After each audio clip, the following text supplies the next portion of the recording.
has created a big problem in their mind.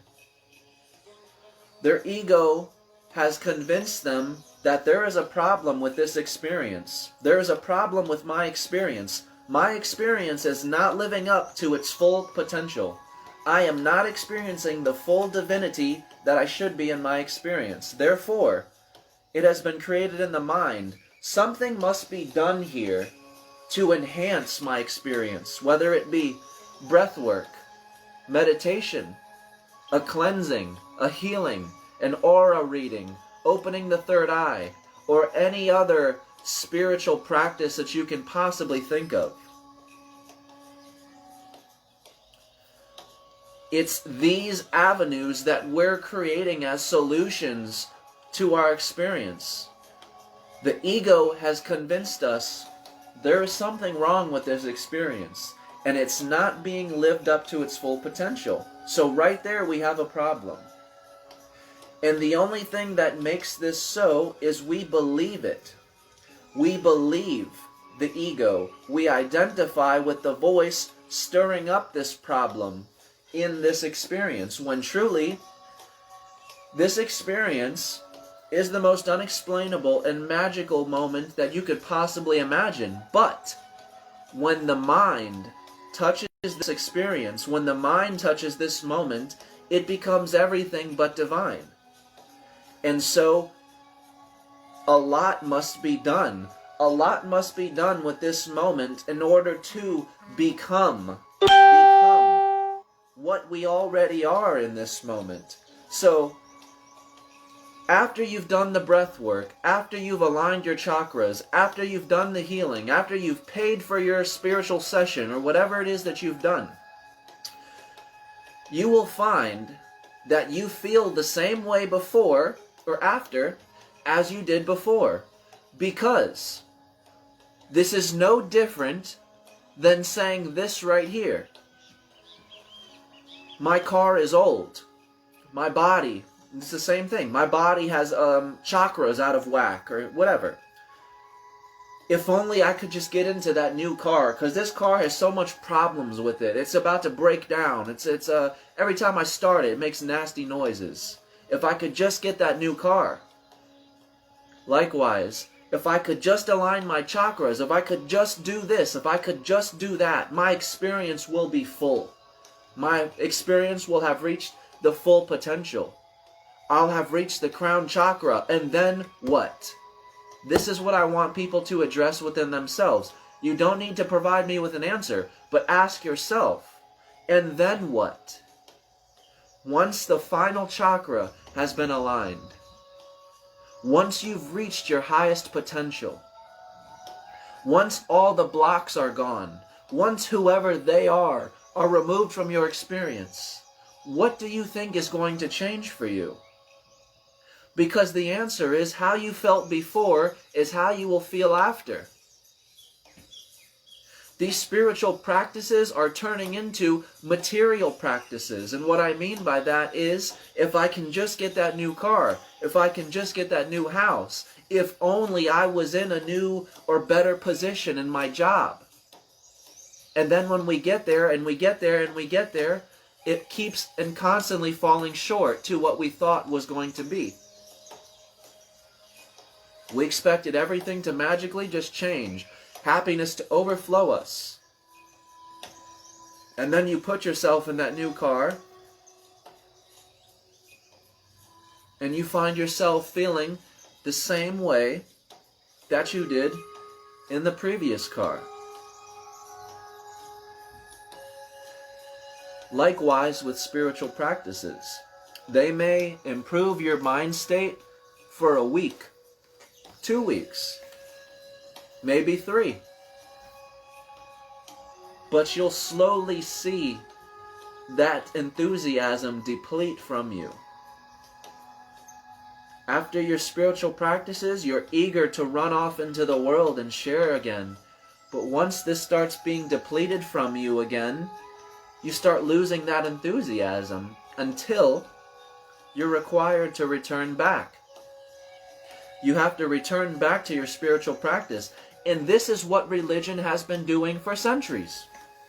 which is why I'm trying to make people aware of what we're doing with spirituality today. Religion keeps you coming back to a building, and not just a building. They birth value into this building. This building stands for more than the average building. A church building is more sacred than any other building. Why? Because we have put a value into these walls. But the value is nowhere but between your own eyes.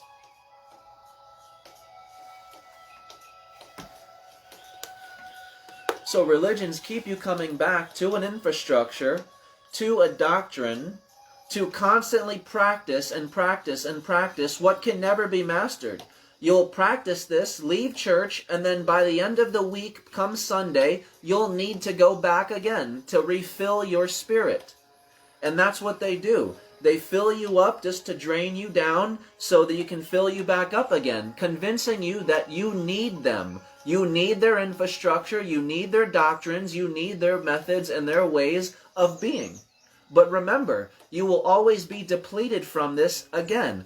When the week passes by, you wait for the week to end, so that you can get your weekly gas and fill your spirit back up again with the religious doctrines and whatever. And again, I don't mean to mock this, but I'm trying to compare this to spirituality. Spirituality is slowly becoming the new religion because of our expectation. A lot of people in spirituality criticize religion and criticize the fact that it's all faith. They're not experiencing anything. They're just believing. We're turning spirituality into the same thing. We're requiring a practice out of us to essentially be what we call God. The difference between spirituality and religion is religion believes God is something other than itself. Spirituality is the walking path of God itself. You are walking through God's feet. You are touching with God's hands. You are speaking with God's voice. That is spirituality. Therefore, if you are already God and you know of your divinity, you know you're God, why would you still seek a practice, a way to become God or reach that potential if you are already the highest potential? So it's like we believe it or we know it, but we don't believe it. The ego can logically know, okay, I'm God, everything's God, and we're all the same, but we don't believe it. We don't actually believe it in our hearts because we're still looking for processes, practices, ways to become what we already are. If you realize and know you are God, there's nothing needed to be done here. Every situation, every experience, every person, every place is what you call God itself. Not just this. Everything.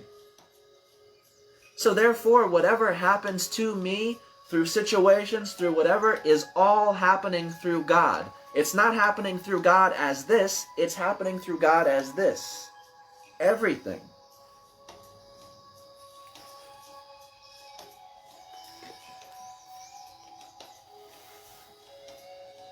And that's essentially what an ego death is finding out that the one who has created your journey is the same one keeping you from being home.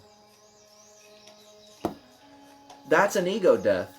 You've always been home. But something, somewhere along your experience, took you from home. And it was the word, the spoken word. You spoke one word, you spoke two words until you started spewing sentences, and then you started speaking paragraphs, and with those paragraphs you started creating an identity.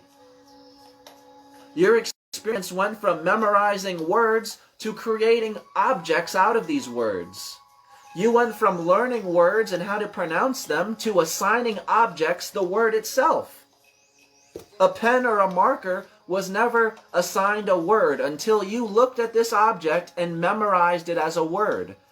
The day that you memorized this object as the word is the day you fell into the word.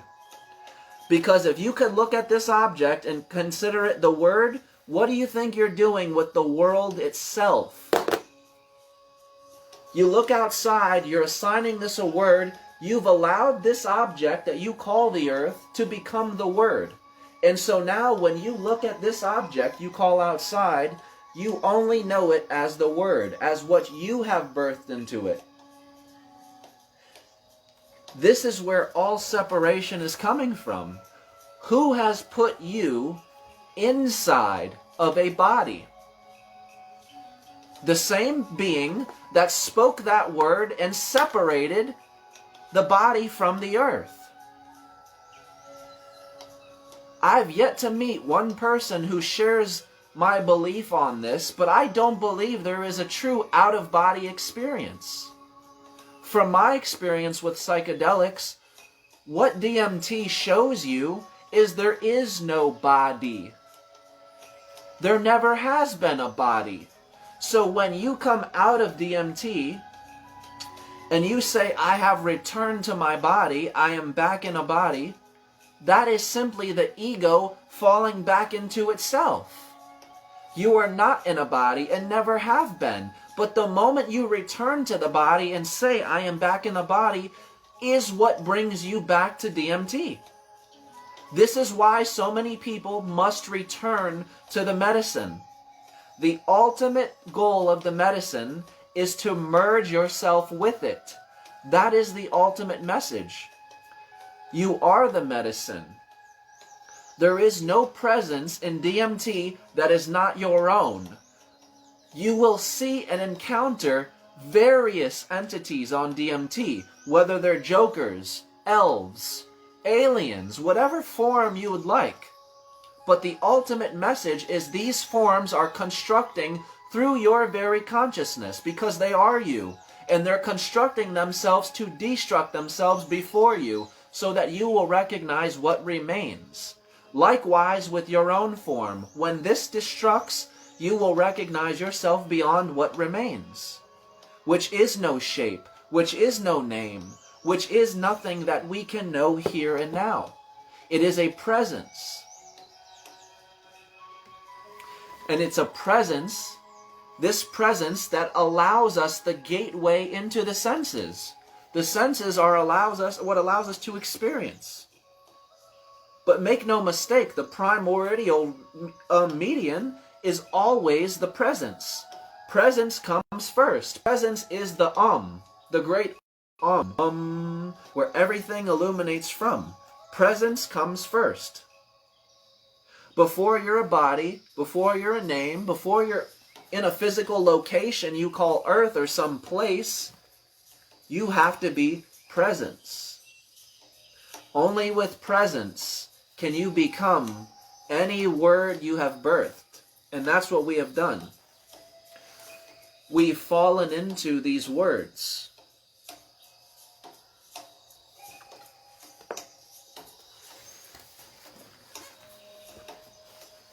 I see many people in the spiritual community attaching to the word human. And they say, I may be God, I may be one with everything, I may be, a spiritual being, but I'm still human. I hear this probably more than anything else. And I understand it. We're defending the human word because we're defending our human veil. As much progress as we've made online with this social media, as much progress as we've made with this awakening, as far as unveiling information and us becoming aware that we're not just this body, we're not just, one thing, but we're the entire ocean. As much as we're becoming aware of this, we're still failing to realize that we're not human. We never have been, and we never will be. That is why you should have no fear of merging with artificial intelligence. You will never merge with artificial intelligence because you already are the machine. Again, you can't become any more of what you already are. So you can't become any more artificial, any more machine than you already are. This is something that's so obvious to us, but again, we defend our dream. We support our dream of being human. And if it does not support this dream, we throw it away. We are terrified to look at ourselves beyond this veil, beyond the boundaries that we have put in place here. Because think about it, what makes us separate? We birth all these words. And the empty space between me and you and everything, had that space not be here, we would not be separate at all. We would all be one thing. But we ignore this empty space. We don't see it. We don't acknowledge it. That empty space is not empty at all. You are connected to everything around you now. But what speaks as you is birthing separations and boundaries into everything. So, if I am just this body, where do you think my boundary ends? At the confines of my skin. This is my boundary, if I am just a body. And again, if I am just this body, I have to abide by its mirror. And its mirror is body, earth. So my limit is my body, and my boundary is the earth. We're birthing all boundaries for ourselves, and by abiding in this human belief, we're comfortably existing in the dream. And this is what I believe the Mayans, the Egyptians, all the indigenous tribes, they knew this. A lot of people like to talk about Kemet, or ancient Egypt being built off of slavery. How they had one King Tut, or one king, or one pharaoh, and everybody else worked under this person, and it was slavery. I disagree 110%. Because the ancients were no fools. The ancients didn't fall into materials. The ancients didn't fall into categories. That is why we study their hieroglyphics and their messages till this day. We're still trying to make it backwards, go back to the ancients. And all they simply knew was they were the same person. I don't mean the same person as in the same name, the same appearance, right? Their facial features were different, okay, different names, so you knew who was who, but they knew they were the same person, the same presence. You can take a pile of ants, and you can compare it to ancient Egypt. A pile of ants takes orders from one queen, and this one queen is what runs the whole colony. Now, the whole colony does not look at that queen and say, she's being lazy. Oh, she's being this, she's being that. They're not judging her, for one, and for two, they're not comparing themselves to her. Why? They are the same person. They knew themselves to be one and the same. They didn't believe it, they knew it. No belief required, no practice required, nothing required, no effort. They knew who they were. Therefore, how can I get jealous of you when I am you? How can I compare myself to you if I'm already you? How can you have more value than me if I am you? We're one and the same. There's nothing to compare here. There is no source of value. Everybody's value was equal. What you ate, I ate. What I ate, you ate. This is how the Native Americans lived. If I was warm and had a jacket and you did not, I would provide you with a jacket. You did not have to barter or trade me for a jacket. I love myself. I love you. We're one and the same. I have more than enough. You don't have enough. I will give you. I will give this to you because you are me. I am you. This was before man-made laws. This was before man-made values. And this is why we have lost touch with ourselves. We don't know who we are anymore. I was just on the highway yesterday, and I'm looking at hundreds of cars driving on the opposite side of the road, all in a rush trying to get to where they are. And I'm thinking in this moment, all these hundreds of people are focused on one thing. They have one thing on their mind. And it's to get to their destination. Wherever they're going. I need to go to Subway. I need to go to the store. I need to go to my mom's house. I need to go here. I need to go there. The destination is invalid. It doesn't matter. The point is, everybody on this highway is rushing, just to get to that destination. But again, as everything I've covered in this video, when you get there, when you get wherever it is that there is, you will still feel the same as before you got there. And that's the greatest trick, is you can rush through life and always be the first one there, first one there, first one there, first one there. But you're missing the whole experience. The only thing your mind is thinking about is making it there, making it there, making it there. And once you get there, your mind is already onto a new mission. Never just being there and remaining there. We're constantly jumping place to place to place to place to person to person to person to person. We fail to know ourselves beyond the mind. Never born, never died. I get so many people asking me what never born, never died is. And essentially, it's the belief that we are all the same person. I can't be born, or I can't die if I have never been born. And that's what the great Ramana Maharishi taught to his disciples. His face, Ramana Maharishi, has been made one of the most famous and notorious sages of this day. After Jesus and Buddha, I would say his face is probably one of the most commonly known in spirituality because of what he gave and brought to the spiritual community. For instance, when he was dying and on his deathbed, all his disciples